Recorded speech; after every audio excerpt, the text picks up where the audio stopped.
Hello students, welcome to the online lecture of Giro tutorials. So 11th class में जो आपका first chapter है that is structure of atom. और structure of atom में हम कुछ बेसिक टर्म्स पहले देखेंगे कि किस तरीके से एटम्स की डिस्कवरी हुई, उसका नेचर क्या है और उसका अमाउंट ऑफ चार्ज क्या है। ठीक है, तो एक छोटा सा हम रिवीजन कर लेते हैं। जैसे पार्टिकल्स हैं, तो पार्टिकल्स में इलेक्ट्रॉन्स जो है वो आपका जो पहले डिस्कवर हुआ, इलेक्ट्रॉन्स के बाद प्रोटॉन्स डिस्कवर हुआ और प्रोटॉन्स के बाद आपका न्यूट्रॉन्स डिस्कवर हुआ। ठीक है, तो इलेक्ट्रॉन्स जो है वो किसने डिस्कवर किया, दैट इज जे थॉमसन ने। चार्ज क्या होता है इलेक्ट्रॉन्स का, नेगेटिव चार्ज होता है। और उसका अमाउंट ऑफ चार्ज क्या होता है, दैट इज़ 1.6 इंटू 10⁻⁹ कूलम। इसमें आकर कुछ बहुत ही इंपॉर्टेंट है, तो आपको चार्जेस जो है वो थोड़ा ज़्यादा ध्यान में रखना है, क्योंकि जब आप न्यूमेरिकल्स करेंगे तो उसमें चार्जेस जो है वो आपको ध्यान रखना होगा। ठीक है, उसके बाद हम आ जाते हैं प्रोटॉन्स में। प्रोटॉन्स की डिस्कवरी किसने की, गोल्डस्टीन ने की।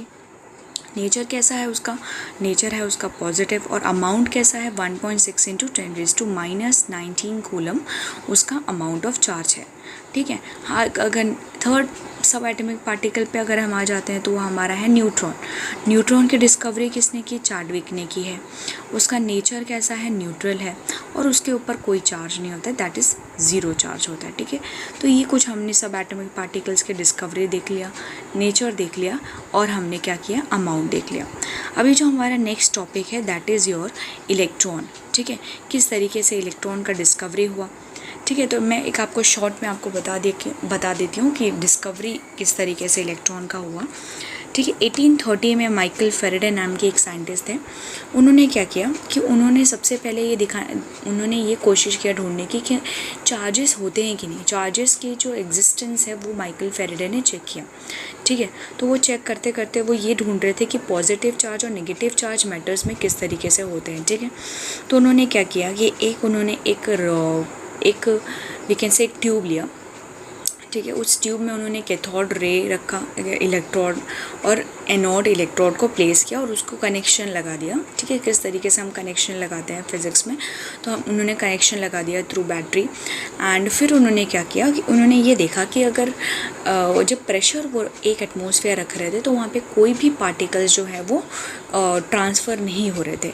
बट आप देख सकते हो कि अगर हम एटमॉस्फेयर प्रेशर अगर हमने रिड्यूस कर दिया और वोल्टेज अगर हमने बढ़ा दिया तो उस वक्त क्या हो रहा था कि नेगेटिव मतलब कैथोड से कुछ ऐसे जो चार्जेस थे वो क्या हो रहे थे, इमिट आउट हो रहे थे। तो उन्होंने उन चार्जेस को क्या बोला, कैथोड रेज बोला, क्योंकि वो कैथोड इलेक्ट्रोड से निकल रहे थे तो उन्होंने कैथोड रेज नाम दिया। और बाद में जाके हमें ये पता चला कि ये जो कैथोड रेज थे वही हमारे क्या होते हैं, इलेक्ट्रॉन्स होते हैं, क्योंकि वो नेगेटिव चार्ज थे। कैथोड कैसा, इलेक्ट्रोड जो है उसका नेचर कैसा होता है, नेगेटिव, है ना। तो नेगेटिव चार्जेस क्या हो रहे थे, इमिट आउट हो रहे थे और उसको नाम दिया गया इलेक्ट्रॉन्स। ठीक है, सो आई होप आपको इलेक्ट्रॉन्स का डिस्कवरी पता चल गया होगा। इसी तरीके से हमारा क्या है, न्यूक्लियस। न्यूक्लियस की डिस्कवरी भी हमने देखा है कि न्यूक्लियस किसने बनाया है, रुदरफोर्ड। ओके, अर्नेस्ट रुदरफोर्ड नाम के एक साइंटिस्ट थे जो अपने स्टूडेंट्स के साथ काम कर रहे थे लैब में, और उन्होंने कुछ एक्सपेरिमेंट्स के थ्रू ये बताया कि किस तरीके से जो हमारा जो एटम्स होते हैं उसमें न्यूक्लियस होता है, न्यूक्लियस का प्रेजेंस उन्होंने बताया। उन्होंने एक एक्सपेरिमेंट किया, बहुत ही फेमस एक्सपेरिमेंट है जो आपने पहले भी पढ़ा होगा। सो nucleus was discovered by Rutherford in 1911, cathode ray discharge tube experiment A, and cathode ray discharge tube made up of glass is taken into 2 electrodes। अब ये दिस वॉज ए सिमिलर, ये जो एक्सपेरिमेंट है वो आपका हो गया इलेक्ट्रॉन्स का। ठीक है, अब हम धीरे धीरे रुदरफोर्ड पे आएंगे, बट एक बार हम देख लेते हैं कि किस तरीके से डिस्कवरी हुई। सो at a very low pressure and a high voltage, current starts flow through a streams of particles moving in the tube from cathode to anode, and this ray were called as cathode ray. When a perforate anode was taken, the cathode ray stuck to another end of the glass at the fluorescent coating and the bright spot on the coating was developed। तो वही मैंने यहाँ पे आपको बताया कि किस तरीके से हमारा इलेक्ट्रॉन्स का डिस्कवरी हुआ। इलेक्ट्रॉन्स के डिस्कवरी के लिए क्या किया, एक ट्यूब लिया, ट्यूब में कैथोड और एनोड को प्लेस किया उसको कनेक्शंस लगाए, ठीक है। और कनेक्शन लगाने के बाद क्या किया कि एटमॉस्फेयर, अगर 1 एटमॉस्फेयर प्रेशर दे रहे थे तो वहाँ पे कोई चेंजेस नहीं आ रहे थे। बट अगर जैसे ही वो क्या कर रहे थे, प्रेशर को कम कर दे रहे थे और वोल्टेज को बढ़ा दे रहे थे, तो वहाँ पे क्या हो रहा था कि कुछ ऐसे जो पार्टिकल्स हैं जो कैथोड इलेक्ट्रोड से क्या कर रहे थे, इमिट आउट कर रहे थे, और उनको कैथोड रेस कहते हैं। और बाद में स्टोनी नाम के एक साइंटिस्ट ने क्या किया कि उसको इलेक्ट्रॉन्स नाम दे दिया, ठीक है। सो आई होप आपको ये इलेक्ट्रॉन्स की जो डिस्कवरी है वो थोड़ा बहुत समझ में आ गया होगा, ठीक है। उसके बाद हम देख लेते हैं कि प्रोटॉन्स क्या होता है और किस तरीके से प्रोटॉन्स की डिस्कवरी हुई। प्रोटॉन्स से आपको ये पता चलता है कि protons means the positive charges, ठीक है। हर एक मैटर जो है वो एटम से कंपोज्ड होता है, और एटम जो है वो छोटे छोटे सब एटम पार्टिकल्स, ठीक है। सबसे पहले हमने मैटर पढ़ा, मैटर जो है वो एटम से बना हुआ है।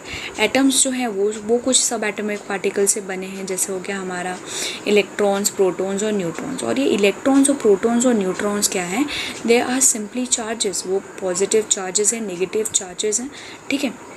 तो हमने ये देख लिया था कि इलेक्ट्रॉन्स के किस तरीके से डिस्कवरी हुआ। इसी तरीके से प्रोटॉन्स की भी डिस्कवरी क्या हुआ, प्रोटॉन्स में पॉजिटिव चार्जेस, ठीक है। तो पॉजिटिव चार्जेस की डिस्कवरी किस तरीके से हुई हम वो थोड़ा देखेंगे, ठीक है। तो एक्चुअली इस प्रोटॉन्स वाले केस में क्या किया कि गोल्डस्टीन नाम के साइंटिस्ट ने प्रोटॉन्स की डिस्कवरी की थी, और उन्होंने सेम वही सेटअप लिया जो कि हमारे माइकल फैराडे ने लिया था, ठीक है।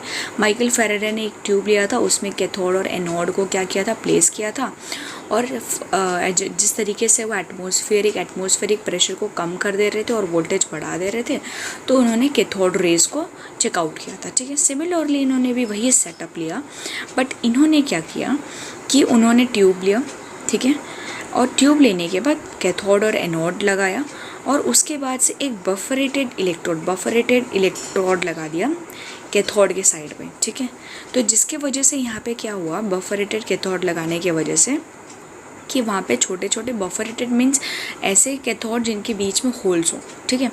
अब उन्होंने ये देखा कि Goldstein also experiment in the tube and he took a perforated cathode, ठीक है। So as the cathode ray was emitting out in the similar way some rays were emitting out from the positive electrode. So जिस तरीके से cathode से charges emit out हो रहे थे और हम उनको इलेक्ट्रॉन्स कह रहे थे, सिमिलरली हमारे कुछ ऐसे जो चार्जेस हैं वो एनोड से भी इमिट आउट हो रहे थे, और वो इमिट आउट होके बफरेट जो हमने लिया था इलेक्ट्रोड, वो उसमें से पास होके और कैथोड पे जाके स्ट्राइक कर रहे थे, ठीक है। तो सिर्फ ज़रूरी नहीं है कि आपके कैथोड रेज ही पास हो, आपके एनोड जो पार्टिकल्स हैं वो भी इमिट आउट हो सकते हैं। तो फिर बाद में जाके उन्होंने ये देखा और वहाँ पे एक जिंक प्लेट लगा दिया, ठीक है। बाद में उन्होंने बफरेटेड जो सिस्टम लिया था इलेक्ट्रोड का, उसके बाद उन्होंने वहाँ पे एक जिंक सल्फाइड प्लेट लगा दिया, ठीक है, कैथोड के पास। और फिर जिस तरीके से कैथोड स्ट्राइक हो रहा था एनोड पे, अब कुछ जो पार्टिकल्स हैं एनोड के, अब वो कैथोड पे स्ट्राइक हो रहे थे, और बाद में इन्होंने उस चार्जेस को क्या नाम दिया, प्रोटॉन्स नाम दिया, क्योंकि वो एनोड से इमिट आउट हो रहे थे वो पार्टिकल्स। और एनोड जो होता है वो आपका पॉजिटिव चार्जेस को क्या करता है, एक्यूमुलेट करता है, ठीक है। तो फिर उसको बाद में क्या नाम दिया, प्रोटॉन्स नाम दिया, ठीक है। सो आई होप आपको इलेक्ट्रॉन्स एंड प्रोटॉन्स का कुछ ना कुछ इन्फॉर्मेशन, अभी बेसिक इन्फॉर्मेशन आपको पता होगा, और अगर नहीं भी पता होगा तो आई होप अभी आपको पता चल गया होगा। तो नेक्स्ट जो हम देखेंगे वो होगा हमारा रुदरफोर्ड, जो कि एक बहुत ही इंपॉर्टेंट एक्सपेरिमेंट है, ओके। So thank you.